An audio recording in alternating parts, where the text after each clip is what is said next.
നമസ്കാരം. മലയാളി വാർത്തയിലേക്ക് സ്വാഗതം. കിറുകൃത്യം അണുവിട തെറ്റാതെ ഹമാസിന്റെ ഭൂഗർഭ കമാൻഡ് കേന്ദ്രം തുരന്ന ഡ്രോൺ ആക്രമണം. ഖാൻ യൂനിസിലെ യൂറോപ്യൻ ആശുപത്രികൾക്ക് കീഴെ രഹസ്യ താവളങ്ങൾ. ആക്രമണത്തിൽ ഹമാസ് തലവൻ മുഹമ്മദ് സിൻവാറിനെ വധിച്ചതായി സ്ഥിരീകരിച്ചിരിക്കുകയാണ് നെതന്യാഹു. ഹിറ്റ് ലിസ്റ്റിലെ പേരുകൾ ഒന്നൊന്നായി വെട്ടിക്കൊണ്ട് ഇസ്രായേൽ മുന്നേറുകയാണ്. ഹമാസിന്റെ ഗാസയിലെ മേധാവി മുഹമ്മദ് സിൻവാറിനെ വധിച്ചെന്ന് സ്ഥിരീകരിച്ച് ഇസ്രായേൽ പ്രധാനമന്ത്രി ബെഞ്ചമിൻ നെതന്യാഹു. ഹമാസ് മുൻ തലവൻ യഹ്യ സിൻവാറിന്റെ സഹോദരനാണ് ഹമാസ് കമാൻഡറായ മുഹമ്മദ് ഷബാനയും കൊല്ലപ്പെട്ടു. കഴിഞ്ഞ 13-ന് തെക്കൻ ഗാസയിലെ ഖാൻ യൂനിസിൽ യൂറോപ്യൻ ഹോസ്പിറ്റലിലെ ബങ്കറിൽ ഇസ്രായേൽ സൈന്യം നടത്തിയ സ്ഫോടനത്തിലാണ് ഇവരെയടക്കം 26 പേർ കൊല്ലപ്പെട്ടത്. ഇരുവരുടെയും മൃതദേഹങ്ങൾ ബങ്കറിൽ നിന്ന് സൈന്യം വീണ്ടെടുത്ത് പരിശോധന നടത്തിയാണ് സ്ഥിരീകരിച്ചത്. മുഹമ്മദ് കൊല്ലപ്പെട്ടിരിക്കാമെന്ന് നെതന്യാഹു നേരത്തെ സൂചിപ്പിച്ചിരുന്നു. 2023 ഒക്ടോബർ 7-ന് ഇസ്രായേലിൽ ഹമാസ് നടത്തിയ മിന്നലാക്രമണത്തിന്റെ സൂത്രധാരനായ യഹ്യ സിൻവറിനെ കഴിഞ്ഞ ഒക്ടോബറിലാണ് ഇസ്രായേൽ വധിച്ചത്. തുടർന്നാണ് മുഹമ്മദ് ഗാസയിലെ ഹമാസിന്റെ നിയന്ത്രണം ഏറ്റെടുത്തത്. മുഹമ്മദ് ഭീകരാക്രമണത്തിന്റെ ബുദ്ധി കേന്ദ്രങ്ങളിൽ ഒന്നാണെന്ന് ഇസ്രായേൽ പറയുന്നു. ഇസ്രായേലിലെ നോട്ടപ്പുള്ളിയാണ് മുഹമ്മദ്. ഹമാസിന്റെ സൈനിക വിഭാഗമായ അൽ-അഖ്സാം ബ്രിഗേഡിന്റെ മേധാവിയാണ്. ഹമാസിന്റെ ഖാൻ യൂനിസ് ബ്രിഗേഡ് മുൻ തലവനാണ്. 6 തവണ ഇസ്രായേലിന്റെ വധശ്രമത്തിൽ നിന്ന് രക്ഷപ്പെട്ടു. 1990-കളിൽ ഇസ്രായേലിൽ ജയിൽ ശിക്ഷ അനുഭവിച്ചു. ഇയാൾ കൊല്ലപ്പെട്ടെന്ന് 2014-ൽ ഹമാസ് അവകാശപ്പെട്ടെങ്കിലും നുണയാണെന്ന് കണ്ടെത്തി. ഗാസയിലെ ഭൂഗർഭ ടണലുകളിൽ രഹസ്യ ജീവിതം. ഇയാളെപ്പറ്റി പരിമിതമായ അറിവേ പുറം ലോകത്തിനുള്ളൂ. ഇയാളെക്കുറിച്ച് വിവരം നൽകുന്നയാൾക്ക് ഇസ്രായേൽ $3 ലക്ഷം പാരിതോഷികം പ്രഖ്യാപിച്ചിരുന്നു. 2006-ൽ ഹമാസിന് വേണ്ടി ഇസ്രായേൽ സൈനികനായ ഗിലാദ് ഷലീത്തിനെ സിൻവാർ തട്ടിക്കൊണ്ടുപോയതോടെയാണ് ഹിറ്റ് ലിസ്റ്റിൽ ഇടം പിടിക്കുന്നത്.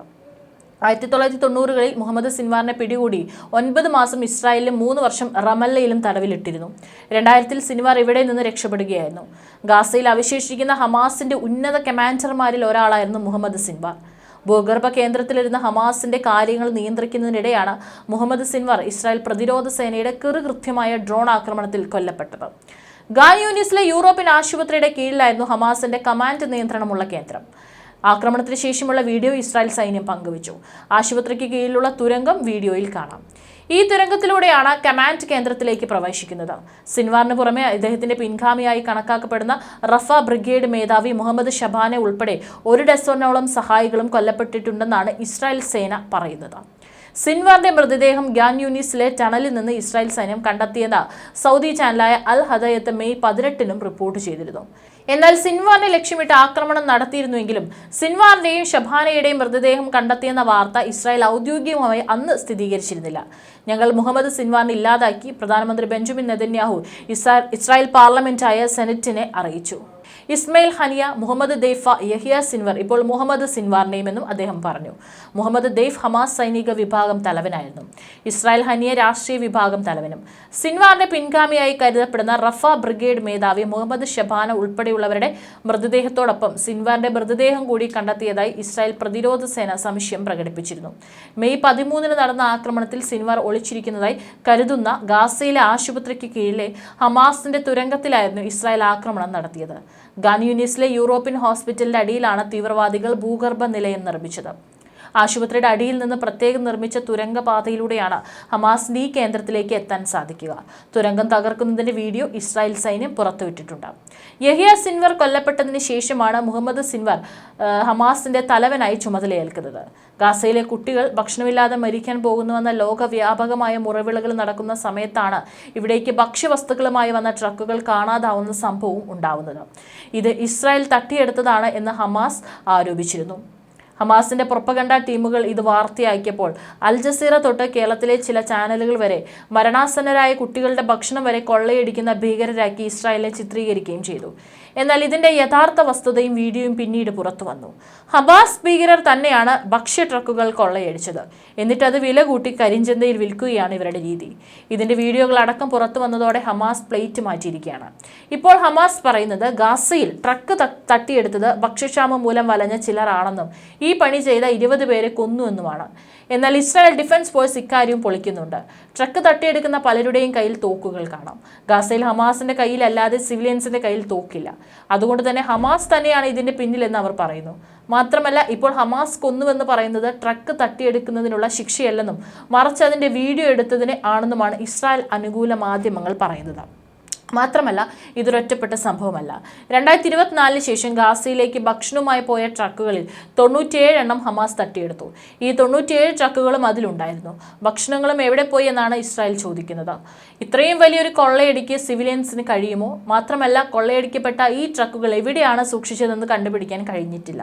ഗാസ എന്ന ചെറിയൊരു സ്ഥലത്ത് ഇത്രയധികം ട്രക്കുകൾ സാധാരണക്കാർക്ക് ഒളിപ്പിക്കാൻ പറ്റില്ല.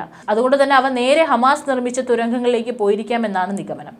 UN അടക്കമുള്ള വിവിധ ഏജൻസികൾ സൗജന്യമായി കൊടുക്കുന്ന ഭക്ഷ്യവസ്തുക്കൾ ഇങ്ങനെ തുരങ്കങ്ങളിലാക്കി വില കൂട്ടി വിൽക്കുകയാണ് ഹമാസിന്റെ രീതി എന്നാണ് ഇസ്രായേൽ പറയുന്നത്.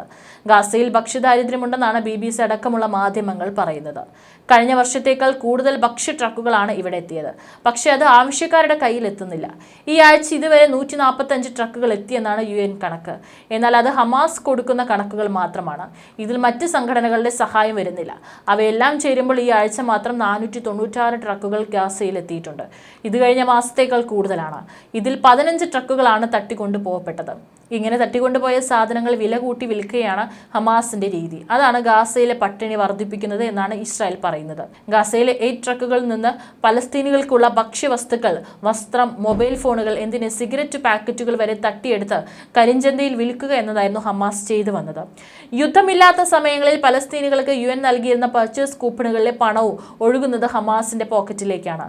വളണ്ടിയേഴ്സ് എന്ന നിലയിൽ നല്ല ശമ്പളം പറ്റി പ്രവർത്തിക്കുന്നത് ഹമാസ് ഭീകരർ തന്നെ. ഇപ്പോൾ പ്രശ്നബാധിത മേഖലകളിലെ കമ്മ്യൂണിറ്റി കിച്ചണുകളുടെ നിയന്ത്രണവും UN ഏജൻസികൾക്ക്, അതുവഴി ഹമാസിന് തന്നെ. അതായത് ഭക്ഷണവും മറ്റ് അടിസ്ഥാന സൗകര്യം ഇല്ലാത്തതുകൊണ്ടല്ല ഗാസക്കാർ പട്ടിണി കിടക്കുന്നത്. ഹമാസ് അത് അടിച്ചുമാറ്റി സ്വന്തം കീശി വീർപ്പിക്കുന്നതും ഉൽപ്പന്നങ്ങൾ കരിഞ്ചന്തയിൽ വിൽക്കുന്നതുകൊണ്ടുമാണ്. എന്നിട്ട് അവസാനം എല്ലാറ്റിൻ്റെയും കുറ്റം വന്നു വീഴുന്നതാവട്ടെ ഇസ്രായേലിന്റെ ചുമലിലുമാണ്. യൂറോപ്യൻ യൂണിയൻ ഗാസയിലെ കുട്ടികൾക്ക് കുടിവെള്ളത്തിന് 100 മില്യൺ യൂറോയുടെ പൈപ്പുകൾ കൊടുത്തിരുന്നു. ഹമാസ് അത് കുഴിച്ചെടുത്ത് ജൂതന്റെ നേരെ റോക്കറ്റ് വിടാൻ ഉപയോഗിക്കുന്നു. അവരുടെ തന്നെ പ്രൊപ്പഗണ്ട വീഡിയോ വഴി അവർ അവകാശപ്പെട്ടതാണ്. തങ്ങളുടെ കുഞ്ഞുങ്ങൾ വെള്ളം കുടിച്ചില്ലെങ്കിലും ജൂതനിട്ട് പണി കൊടുക്കണം എന്നതാണ് ഹമാസിന്റെ മനസ്സ്. അതുപോലെ സ്ത്രീകളെയും കുട്ടികളെയും ഹമാസ് മനുഷ്യ കവചമായി ഉപയോഗിക്കുന്നത് കൊണ്ടാണ് മരണസംഖ്യ ഇങ്ങനെ വർദ്ധിക്കുന്നത്. ഗാസയിലെ സ്ത്രീകളെയും കുട്ടികളെയും കൊന്നിട്ട് തങ്ങൾക്ക് യാതൊരു കാര്യവുമില്ലെന്നും ഹമാസ് അവരെ മനുഷ്യ കവചമാക്കുന്ന പരിപാടി കഴിഞ്ഞ ദിവസം നടത്തിയ പ്രസംഗത്തിലും ഇസ്രായേൽ പ്രധാനമന്ത്രി ബെഞ്ചമിൻ നെതന്യാഹു ആവർത്തിക്കുന്നുണ്ട്. അതായത് ഹമാസ് പറയുന്ന പ്രൊപ്പഗണ്ടകളൊക്കെ തന്നെ പച്ചക്കള്ളമാണെന്ന് ഇസ്രായേൽ തെളിവ് സഹിതം തെളിയിക്കുകയാണ്.